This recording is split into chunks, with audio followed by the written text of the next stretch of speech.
In this video, I'm going to share one of the biggest things that completely changed my perspective on how I can use the waves I'm riding. And it's something that I think creates one of the best strategies for approaching the nose that I've actually come across. If you are new here, my name's Considine, and I'm here to support the longboard community by educating and sharing my learnings and experiences with you all like this one today. If you do find the video useful, then please feel free to subscribe. And if you do know anyone that this might be useful for, then feel free to share it with them as well.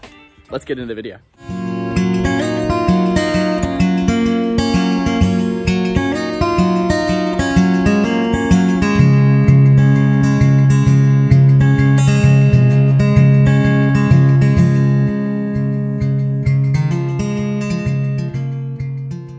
So quickly before we delve into the footage, I did want to explain what this technique is and why it's so important. Quite often as surfers, we get to the phase where we're not beginners anymore and we're past riding the whitewater. So then we move on to surfing through the open face. And for the most part, this is exactly what we should be doing. But there are a couple of problems that we do run into, especially as longboarders on the open face. I think most of us can relate to this at some point, but we find it tricky coming into the critical part of the wave or the pocket for our nose riding. The standard ways that we might think typically to get to the nose is either by picking out a point right in front of us, a steep section that looks like it's going to be appropriate for the nose ride, so really good at reading the wave. And we can also do stalls to make sure we're putting the back foot on the tail to slow us down and bring us into the pocket as well. But there's still something that the best of the best do that allows them to consistently get more critical and deeper for their in the pocket nose rides. And this is actually setting up the nose ride from the whitewater. Now, let's step into some footage so we can use this as an example for both how to do it and then how you can integrate it into your own surfing to get more consistent critical nose rides.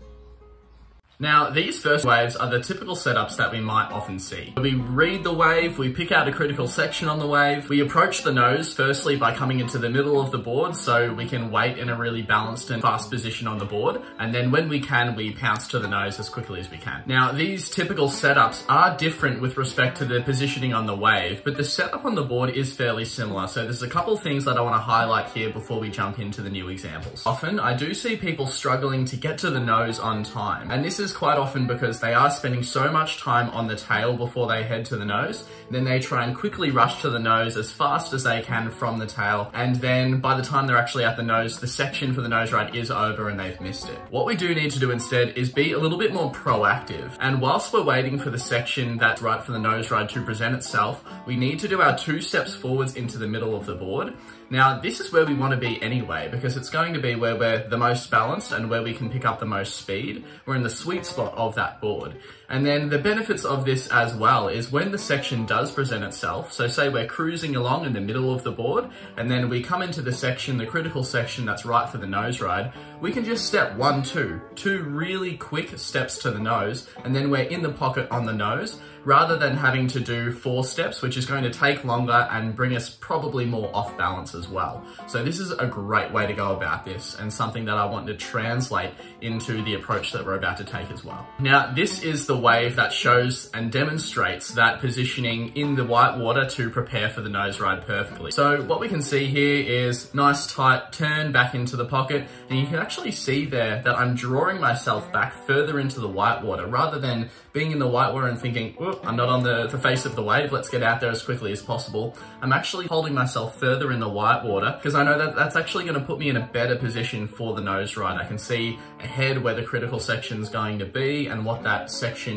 beyond the whitewater is looking like. I then go forwards, and you can see there I'm coming straight into the middle of the board whilst I'm in the whitewater, and this is so important. I come through, I do a little bit of stall with my hand on the nose actually before I even exit the whitewater, and then I come straight into the pocket for the nose ride, quick hang 5, a little bit of a hang 10. So I think that first example there is a really good demonstration of what we can do and how good that can be. I guess if you looked back on that and thought if I had to come out onto the shoulder earlier, if I wasn't in the whitewater trying to prepare for that nose ride, how difficult that little tight section for the nose ride that presented itself in the approach that I took, how difficult that might have been to get otherwise. So definitely a good example there, but let's roll on through to some more. Now, this second example here, you can see once again, I'm doing a little bit of a fade from that takeoff again to position myself further in the whitewater. And then what I can do is, as I'm doing the bottom turn, I'm doing 1, 2 steps whilst I'm still in the whitewater, elevating myself up the wave and then hopefully when I exit the section, I can then get to the nose as quickly as possible. So as we play through here, 2 steps, and then as soon as I'm exiting the whitewater, I'm right onto the nose. Now, this wave didn't hold up for a long nose ride there, and the better section was down the line, but I think it was still a good example of the things I'm trying to look for with this as well.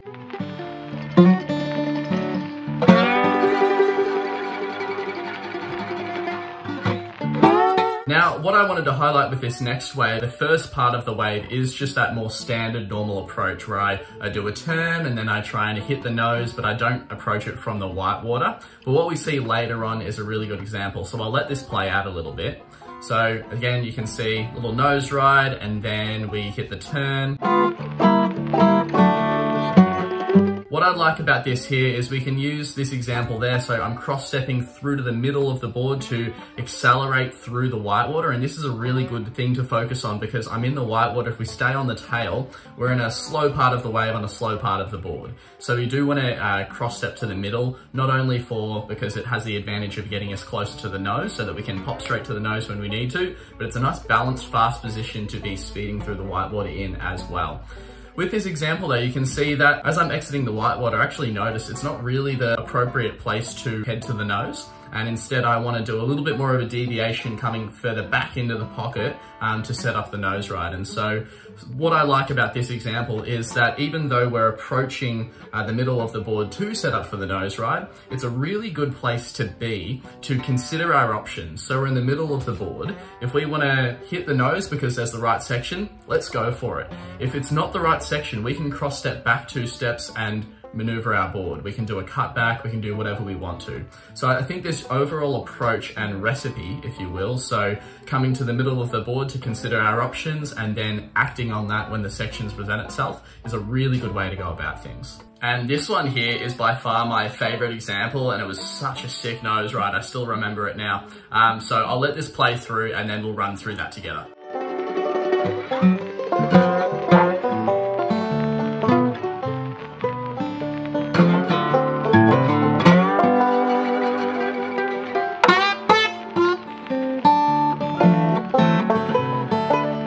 So you can see with this one, I actually get caught in the whitewater here.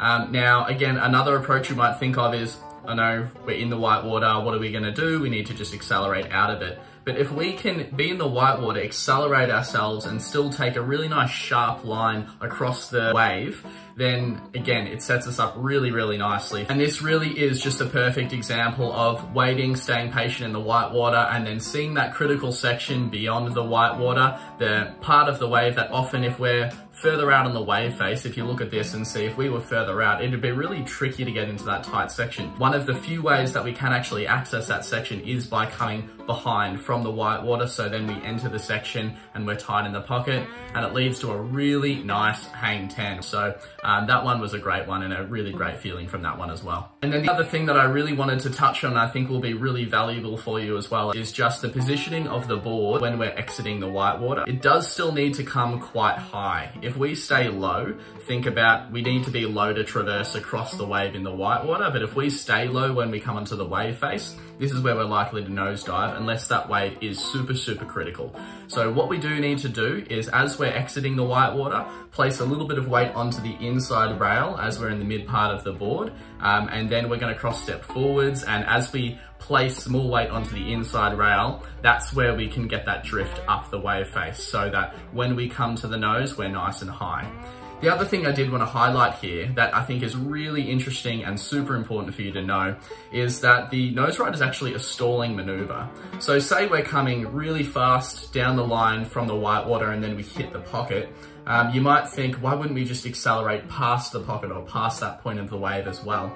The reason is, as we actually hit the nose ride is a stalling maneuver. So it's going to tell the board when we go to the nose to actually slow down, and we can hold ourselves in the pocket really, really nicely.